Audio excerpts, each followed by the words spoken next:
உழைக்கும் மக்கள் ரத்தத்தை வேர்வையாக சிந்தி உழைத்து அறுவடை செய்து உலக உயிர்களின் உயிர் தேவை, மானுட உயிர் தேவை, அடிப்படை தேவையான உணவுப் பொருள் நெல், அதை விளைய வைத்து கொடுத்தால் கொள்முதல் செய்து சேமிப்பு கிடங்கில் வைத்து பாதுகாக்க வக்கற்ற இந்த திராவிட திருடர்களின் அரசு தெருவிலே போட்டு முளைக்க வைக்கிறது என்றால் ஒரே ஒரு உறுதியைத்தான் நம் பாட்டனின் நினைவு நாளில் என் பிள்ளைகள், என் பெற்றோர்கள் எடுக்க வேண்டும். நம் உழைப்புக்கு மரியாதை இல்லாது உலக உணவு தேவைக்கு பசி போக்குற அந்த நெல்லை தெருவில் போட்டது போல ஒரு நாள் இவர்களை நாம் தெருவில் போட வேண்டும் என்கிற உறுதியை நாம் ஏற்க வேண்டும். வாக்கு செலுத்துகிறது ஒரு வரிசையில் நின்று தெருவில் நின்று வாக்கு செலுத்துகிறீர்களே, அப்படி நெல் மூட்டைகள் தெருவில் கிடந்து மழையில் நனைந்து முளைத்ததை ஒரு தடவை நீங்கள் நினைத்து பார்க்க வேண்டும். விஷம், சாராயம், அந்த நஞ்சை விற்கிறார்கள் அரசு. பாருங்கள், 790 கோடிக்கு ஒரே நாளில் குடித்திருக்கிறார். தீபாவளி அன்று ஒரே நாளில் 790 கோடி. அடுத்த கேள்வி என்ன வருகிறது? ஒரு நாளில் 290 கோடிக்கு குடிக்கிற அளவுக்கு பணம் வைத்திருப்பவனுக்கு எதற்காக இலவசம் என்ற கேள்வி வருமா? வராது.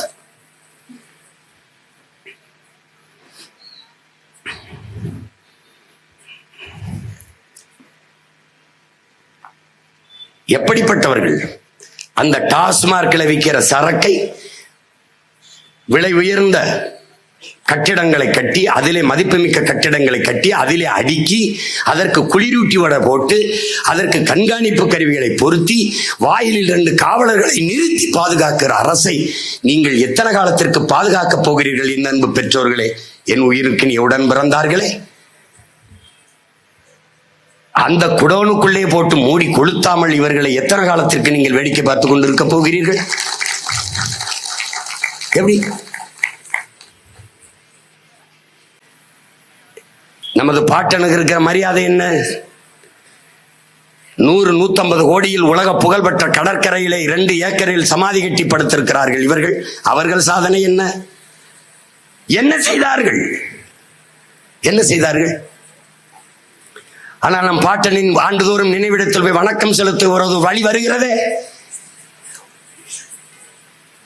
ஒரு நெருக்கமான சந்திலே தூக்கில் விடுவதற்கு முன்பு நம்முடைய வீர பெரும்பாட்டன் பெரிய மருதவர்கள் என்னுடைய தலையை வெட்டி கொண்டு போய் காளையார் கோயிலுக்கு முன்பு அடக்கம் செய்யுங்கள் என்கிறார். அங்கே அடக்கம் செய்யப்பட்ட அந்த வீர மறவனின் தலை அடக்கம் செய்யப்பட்டிருக்க இடத்தில் தான் நாம் ஒவ்வொரு ஆண்டும் வணக்கம் செலுத்துகிறோம். ஒரு மரப்பாச்சி பொம்மை தண்டிய ஒரு சிலைக்கு.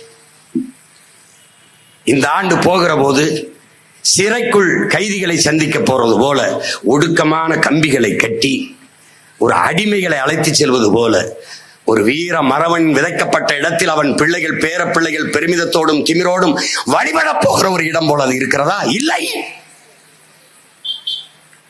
இந்த திராவிடர்கள் ஆட்சி நம்மை எவ்வளவு தூரம் இழிவுபடுத்தி புறந்தள்ளி அவமதிக்கிறது என்பதை மான தமிழ் மக்கள் புரிந்து கொள்ள வேண்டும். இதை போலதான் நம்முடைய தாத்தா தெய்வ திருமகன் நாளை மறுநாள் வணக்க நிகழ்வு நீ பார்ப்பாய்.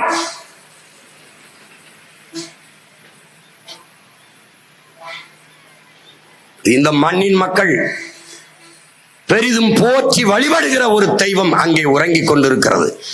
அந்த கோயிலில் சென்று வழிபடுகிற இடத்தில் எதற்கு எல்லா கட்சி கொடிகளும் நடப்படுகிறது?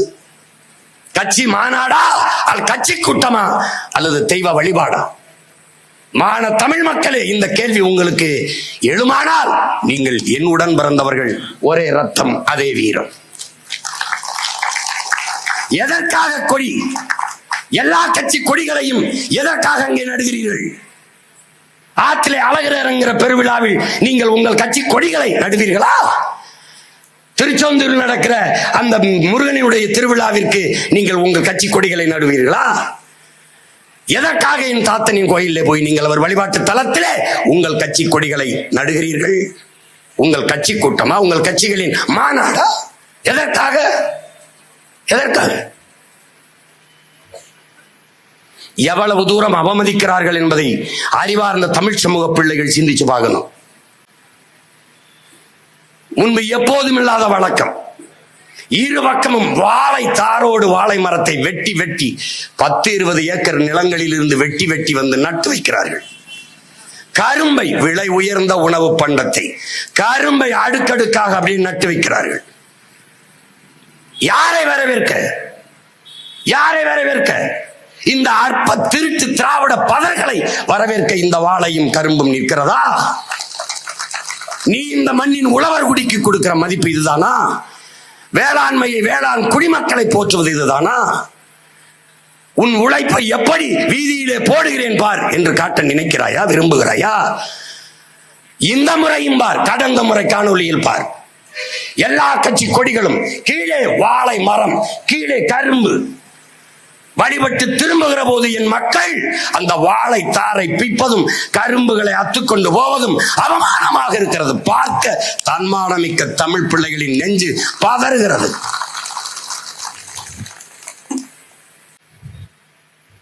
எல்லா செல்வங்களையும் நாட்டு மக்களுக்கு கொடுத்து தெய்வத்தின் வாசலில் என் மக்களை பிச்சைக்காரர்கள் போல வாழத்தாருக்கும் கரும்புக்கும் கேவலமாக இருக்கிறது. யாரை வரவேற்க?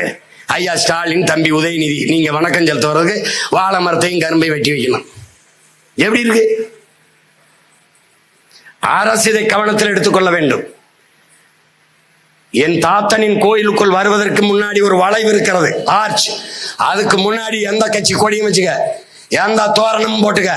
அந்த வளைவுக்குள்ள எந்த கட்சி கொடி இருந்தாலும் என் பிள்ளைகள் பிடுங்கி தூர வீசுவார்கள் என்பதை பேரறிவிப்பு செய்கிறேன். வாழை மரம் கரும்பு கட்டு, நீ செத்த பண்ண உன் வாடகை கட்டு, அங்க கட்டாத, அங்க கட்டாத. ஏன்னா முத நாளே போய் நாங்க என் தம்பி எல்லாம் படுத்துக்கிறதா இருக்கோம். எவனாவது வாழைன்னு வச்சா அவன் கழுத்துல வாழை வச்சிருதுன்னு முடிவு எடுத்துருவான். பார்த்துக்க, சேட்டை பண்ணாத, சேட்டை பண்ணாத, பண்ணாத, என்ன அவமதிக்காத. அது ஒரு காலம். இது பிரபாகரின் பிள்ளைகளின் காலம். இது வீர மறவர் பிள்ளைகள் வெகுண்டெழுகிற காலம். தன்மானமிக்க தமிழ் பிள்ளைகள் தலை நிமிர்கிற காலம். வெறிகொண்ட புலிகள் களத்திலே பாய்கிற காலம். எவனும் எதிர்வந்து விடாதே. செய்திகளை உடனுக்குடன் தெரிந்து கொள்ள கீழ்கண்ட கேபிள் மற்றும் டிடிஹெச் நெட்வொர்க்குகளில் எம்நாடு செய்தி தொலைக்காட்சியை காணுங்கள். பாதகம் செய்பவரை கண்டால் நாம் பயம் கொள்ளலாகாது பாப்பா. மோதி மிதித்து விடு பாப்பா, அவர் முகத்தில் உமிழ்ந்து விடு பாப்பா. அண்மை செய்திகளை உடனுக்குடன் தெரிந்து கொள்ள இணைந்திருங்கள் எம்நாடு தொலைக்காட்சியுடன்.